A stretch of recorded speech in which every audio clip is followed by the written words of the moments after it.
প্রিয় দেশবাসী, আসসালামু আলাইকুম।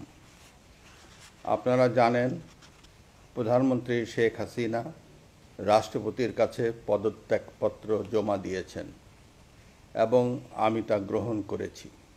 প্রধানমন্ত্রীর পদত্যাগ ও বৈষম্য বিরোধী ছাত্র আন্দোলনে সৃষ্ট পরিস্থিতিতে বঙ্গভবনে 3 বাহিনীর প্রধান এবং বিভিন্ন রাজনৈতিক দলের নেতৃবৃন্দ, সুশীল সমাজের প্রতিনিধি ও বৈষম্য বিরোধী ছাত্র আন্দোলনের কয়েকজন সমন্বয়কদের সাথে আলোচনা হয়।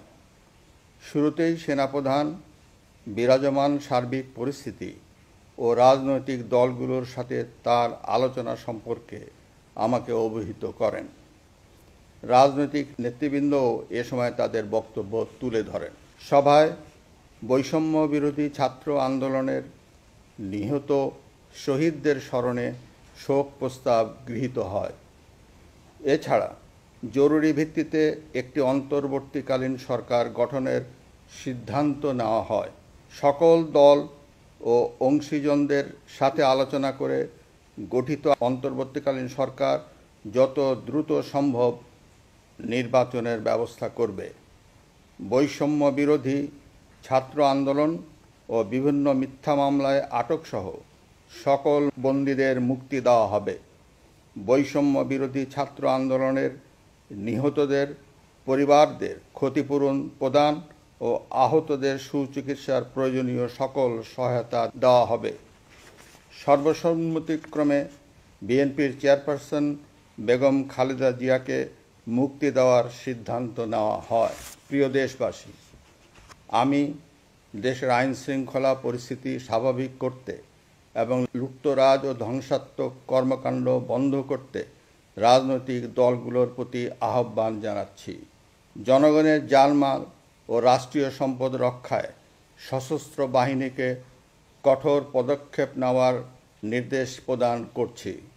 সাম্প্রদায়িক সম্প্রীতি ও সংখ্যালঘুদের নিরাপত্তা নিশ্চিত করতে এবং সরকারি সম্পত্তি রক্ষায় সকলকে এগিয়ে আসার আহ্বান জানাচ্ছি। দেশের অর্থনীতি, প্রশাসন ও শিল্প কলকারখানা চালু রাখার লক্ষ্যে সকলকে কার্যকর ভূমিকা রাখার আহ্বান জানাই। এছাড়া যারা হত্যা ও সহিংসতার সাথে জড়িত নিরপেক্ষ তদন্তের মাধ্যমে তাদেরকে আইনের আওতায় আনা হবে। গণপ্রজাতন্ত্রী বাংলাদেশের সংবিধান অনুযায়ী অনতিবিলম্বে বর্তমান সংসদ বিলুপ্ত করা হবে।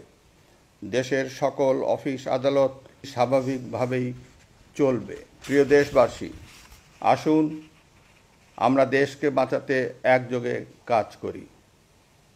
পারস্পরিক হিংসা বিদ্বেষ ভুলে ও প্রতিহিংসার ঊর্ধ্বে উঠে দেশকে এগিয়ে নিতে নিজ নিজ অবস্থান থেকে ভূমিকা রাখার জন্য আমি বিনয়ের সাথে আপনাদের প্রতি অনুরোধ করছি। একটি সুন্দর ও সোনালী ভবিষ্যতের প্রত্যাশায় আমরা এগিয়ে যাব ইনশাআল্লাহ।